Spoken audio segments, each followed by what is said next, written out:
Good morning. We're done planting. I can officially say it. I know we are the first time. We'll see if we've got any replants that we need to do. It's supposed to rain today. So we're gonna let it rain because the rain would solve a lot of our problems.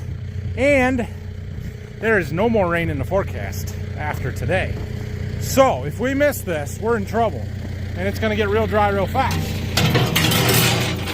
So we'll see. So I'm cleaning up around the concrete here this morning. We're gonna get some stone and level this off, get rid of our cones so that I can park in my garage tonight.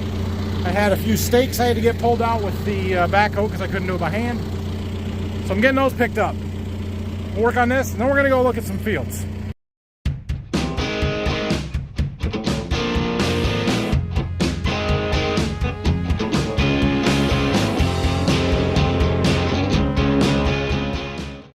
When we were pouring, we had them put a big pile here in case we run short because we hadn't got this all screeded off yet.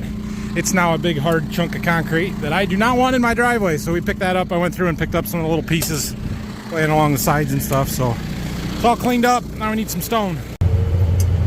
Dad is finishing up spraying, so he's got one more load of soybean pre-emerge herbicide to put down, the Tendovo that we bought, and then he's going to clean the sprayer out and finish spraying the corn pre-emerge, and we use Acuron for that. So I suppose we could talk about those chemicals a little bit when I come back if you guys want, although I'll do it before you tell me if you want to or not. Whatever.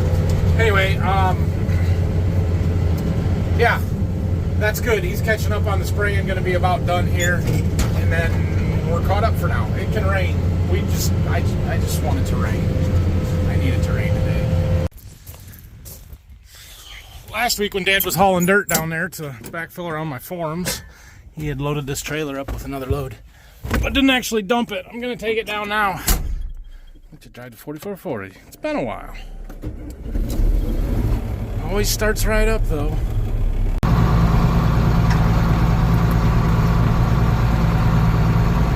We need it about right there.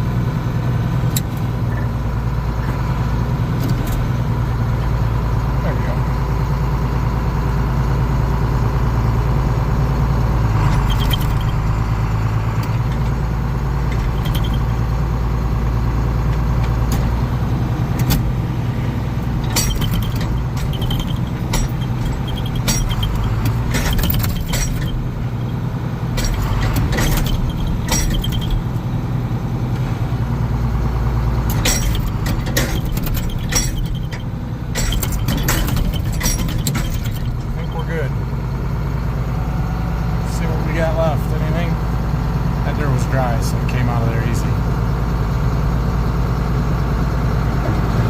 Good enough. Now we need to backhoe. Level it off. There. It isn't perfect, but that'll do for now. So like I said, next step is to do sidewalk. So we need to pour some sidewalk here. I think I'll start it right at this crack. And we'll probably make it 4 foot wide. We'll go out and try and put a nice arc on it. We're not going to go out very far. Maybe 3 foot off of that. And go that way. There won't be very many yards. It won't be very much concrete. I think we're only talking maybe 4 yards of concrete total. Do 80 foot of sidewalk or something. I don't know. I'd have to do the math on it, but we'll curve up to the front steps. So that's going to happen relatively soon.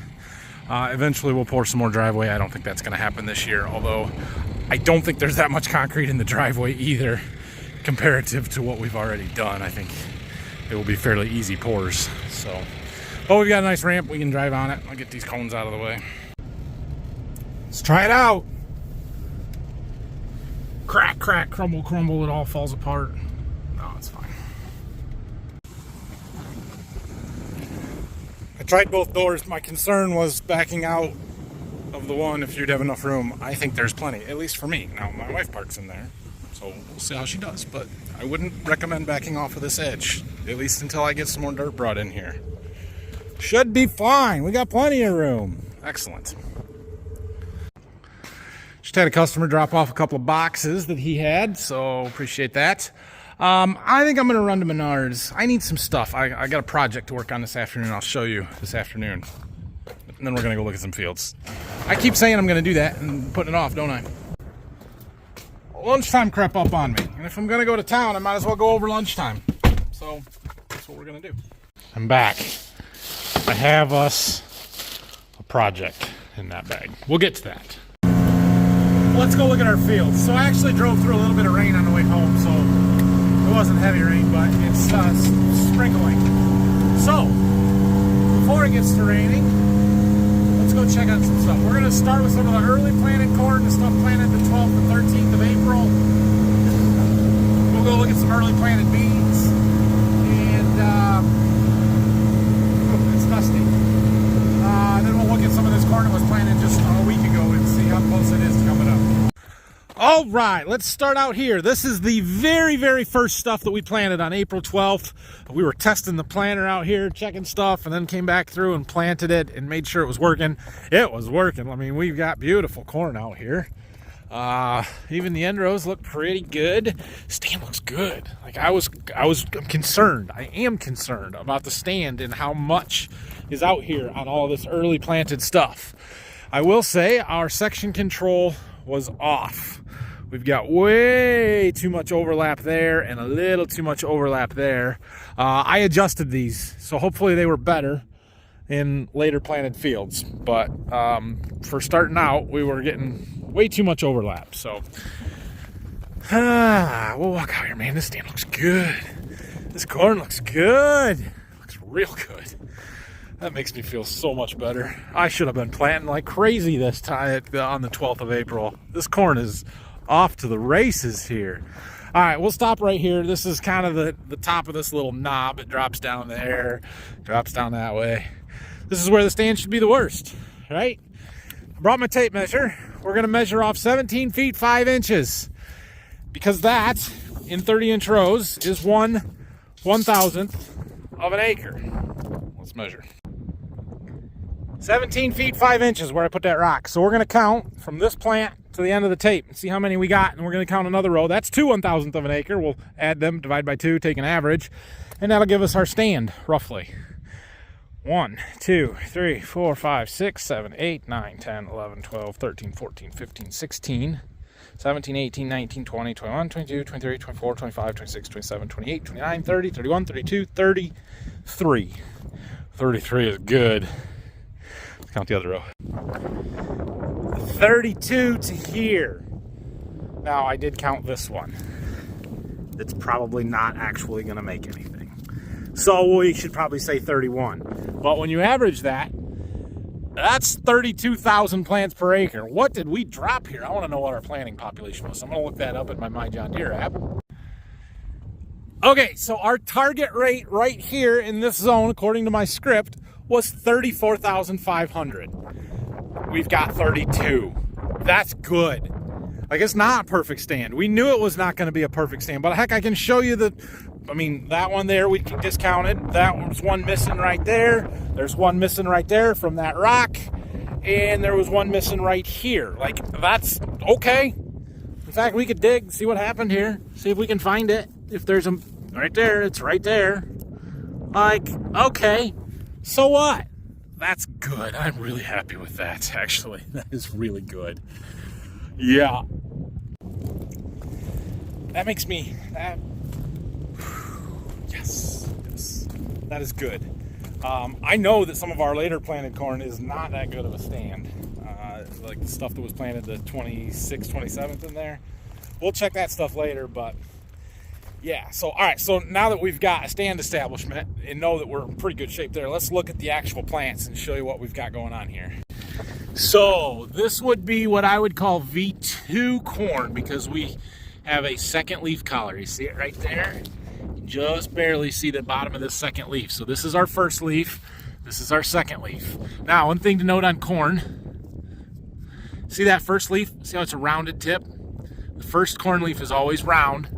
Everyone from then on is pointed. So that's the second leaf. This is the third one. They're pointed. The bottom leaf is always round. It's how, for the next month or two, when you're looking at this corn, trying to figure out how many leaves does it have, if you can find a round one, you know that's number one. So this would be V2 corn. Now, what we know about V2 corn, It's growing. It's still largely living off of the reserves in the seed. Now it is starting to take up nutrients and water in our starter through those roots that is put down, the radical root that's going straight down, and then the seminal roots that are coming off the top of the seed. I'd have to dig to see if we have any nodal roots started. I'd be a little surprised if we really do. But the growing point is still below the soil surface by quite a bit. In fact, it's got to get to V5 with 5 leaf collars showing before that growing point is above ground. So if we had a hard killing frost right now, this corn would survive. I don't know if it would be very good, but it would survive. I don't want that to happen though. So yeah, this looks really good. I am quite happy with it.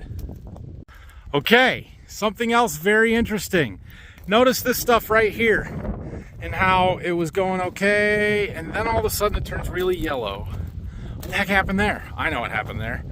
We didn't put any starter on.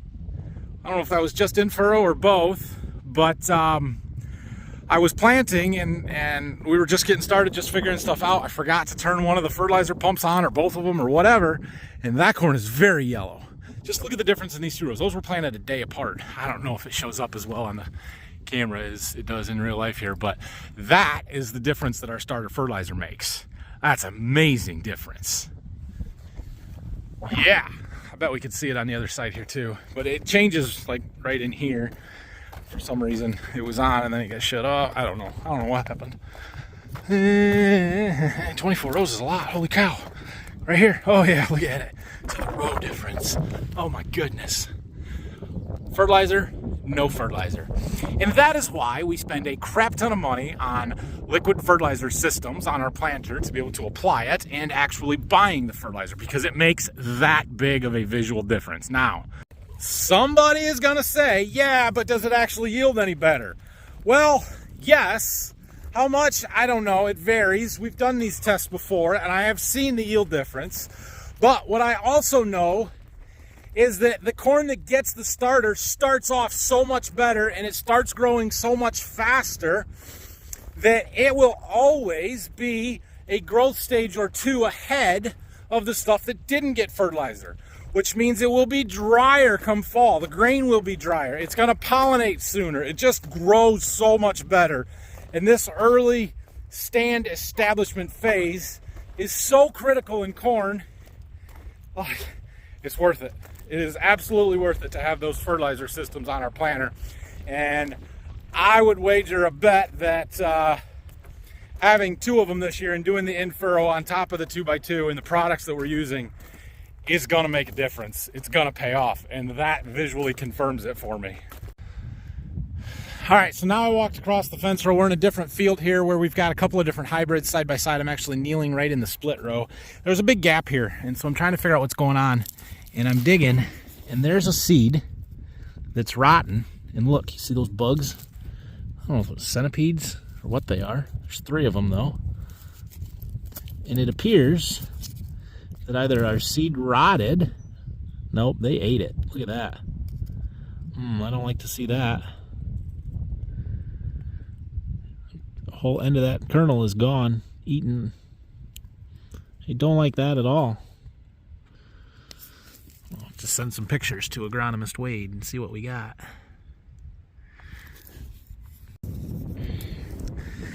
Here's some other issues that we have. Different spot here, but we had some that kind of leafed out underground, or they couldn't push through the crust. In the cold weather, they were growing too slow. So they're still alive, but they will never amount to anything. Probably won't put an ear on because the plants next to them will outcompete. And so those are pretty much weeds at this point. Don't like to see that, but that's part of the risk of planting early. You know, you're going to have a little bit of that. While we're right here next to a wheat field, look at that. We got heads emerging. It's going to be time for head scab fungicide, first of the week, I think. One more pass. All right, let's take a look at some beans. I'd have to look up the planting date on these. I'm going to say somewhere around the 17th to 18th of April. And they're here, but they don't look great. How many more are we going to get is the question. A bunch if it rains. Oy. I'm going to take a stand count of what's emerged, but I'm not going to like the results. Yeah, so on the 2 rows on the side of my tape, it's about 51,000. It's 15-inch rows, so you got to count 2 rows to equal 1/1000th of an acre instead of 1 row like in the corn. That's not great, but I think there's a bunch of them that would poke through yet if we just could get some rain. Otherwise, we might have to think about coming in and doing some replant, coming through and planting on an angle or something at a half rate just to get some more beans out here. I mean, they're coming and they're fairly even, you know, and there's spots that are really good, but then there's other spots that aren't. And then you look down there and you can see them, you can row them. That's not bad, but I don't know. Some of our beans are not so great. Now, if I would have put my tape here, that would have been a lot better. Look at all of them. It's just kind of spotty. I have gotten a couple of comments or questions about a rotary hoe. I'm avoiding a rotary hoe at all costs. Like, I think it would do more damage than good right now. For those of you that don't know a rotary hoe, it's got like wheels with little spoons on it that you run through and tries to pop that crust open and open it so that the plants can emerge.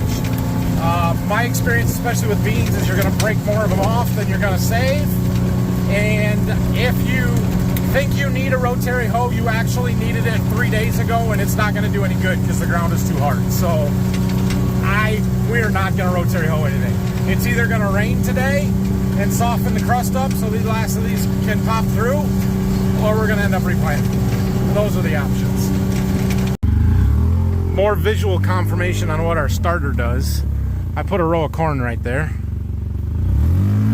Like the wheat, the volunteer wheat or grass or whatever has found the starter band and it's turned the dark green there. Ooh, we got a gap. Oh well. I never like these ones where there's no fence, there's no post, that you can't tell where the boundary between the 2 fields is. Now we're in a different bean field with 30-inch rows. This is one right across the road from the farm that we've stopped and checked a couple of times, and these beans look fantastic. Like, yeah, there's some thin spots, but look at this. Look at all of them. Beautiful. These beans are going to be fantastic. Off to the races here. So, yeah, still a couple coming there, or one at least. Nothing much.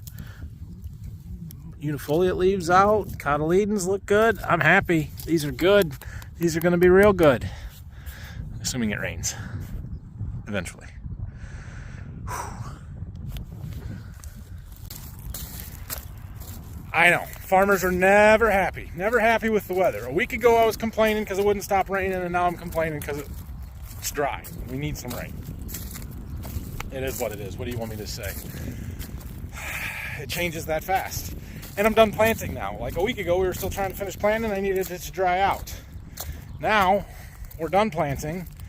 We've got crops struggling to come up. I need some rain to soften the ground and to keep everything else growing.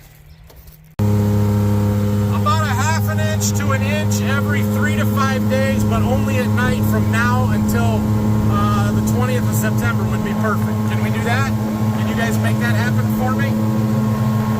Sunshine at 86, low of 50, high of 86 every day, with rain every 3 to 5 days, a ½ an inch to an inch. That's what we need.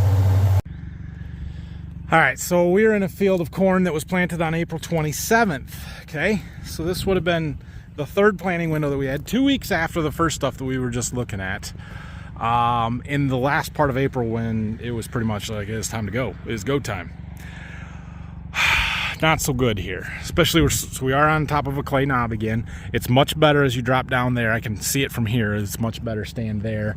Even back in this little draw, it's a little bit better. But this ground got crusted and it is hard. And right here where my tape sits, we had 17 and 15, and that is an average of 16,000, and that ain't gonna do it. Now, will a plant like that make it? Maybe. This crack right down the seed trench makes you think that it was a little wet when we planted. It wasn't. I don't know why we're cracking quite like that. Other than that, that's just a natural split. But look, the ground is so hard I can barely get this seed digger tool in there. And that's not good. That's not good at all. Like, yeah. So, this is a prime candidate to be replanted. We're going to let the rain come today and see what happens. Because I don't even know what we would do here. You try and piece it in. You got some here. I don't know. I don't know what the answer is on something like this. I don't like that crack there. I can see this seed all the way down right there. That's not good at all. I don't like it. I don't like it. I wouldn't say that we were in wet conditions when we planted this. So why are we seeing that seed trench open up? Was this worked? Was this stale seed bed kind of? It was worked before? Yeah, it was. It was worked before the rain. Planted, just straight planted after the rain. Now a lot of this, you don't see that opening up quite like that. I mean, there's no crack right down the center here. That row, for whatever reason, is worse. I don't like it. I don't like that at all. Perhaps we should have had more pressure on our closing wheels. I don't know. I mean, they're trying. There's one trying to come up that crack right there. This crust is just not letting it do anything. I would say it's fairly likely that we're going to be replanting some of this field, which is not great. Replanting crops, corn or beans, is one of the absolute worst jobs for any farmer anywhere. Like, I don't care who you are, if you're a farmer, replanting is the worst thing you can possibly do for a job. One, it means that your first attempt failed. And two, that decision of where do I set the planter down and where don't I? Because, I mean, just in this field, like look right here. That's fine. Like, we don't need to replant there. We don't need to replant there. That stuff is fine. But over here we might need to. So where do you set the planter down and where don't you is a very difficult thing to decide. And nobody likes to do it. Shoot. This is the field that was planted on Friday. So this would have been similar planting conditions to what that field over there was, just different timing, right? And this hasn't been rained on since. So you can see, even where we had that kind of stale crust in the middle, which this is not as crusty as that stuff is now. I don't know about it planting, but look at all the loose dirt that we have down the rows. Like, it didn't crust. That's why I'm surprised to see that crack opening up, because like this isn't going to crack down the seed trench. Now, granted, we're in the low ground here, and this soil is totally different than where we just were, but how close is our corn to emerging here? Loose dirt. Oh, right there it is. Getting close. Okay, so there should have been one right in here. Right there it is. Okay.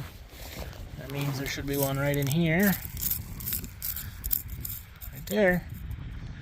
Days away. Like, let's see here.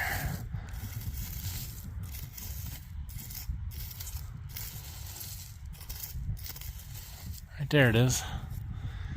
Can't be very much. Right there.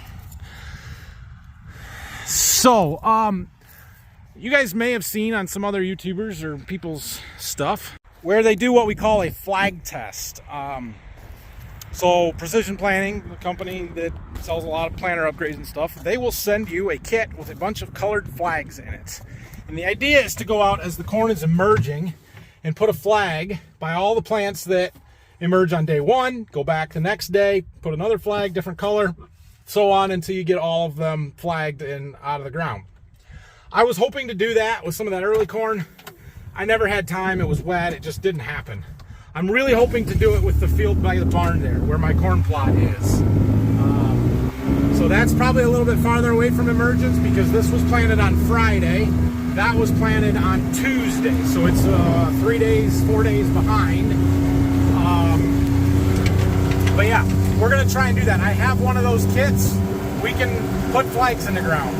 So we'll try and do that, and then we can watch it. And then the idea is you can come back in August and September and see how many of the late emergers, the different colored flags, how the ears differ. You know, how much smaller the ears are on the plants that emerged 2 and 3 and 4 days after the first stuff. All right, time for my little project.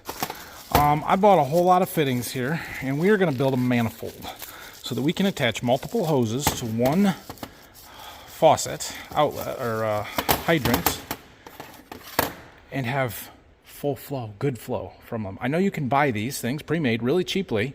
The problem is they have like a 3/8 inch hole in them, and you can't get enough volume out of them. It restricts it so much, and we can't have that. I'll show you where this is going to go later, but basically it's for filling our sprayer water tank and having a hose run and filling another water tank, and so we're going to put all this stuff together. You'll see.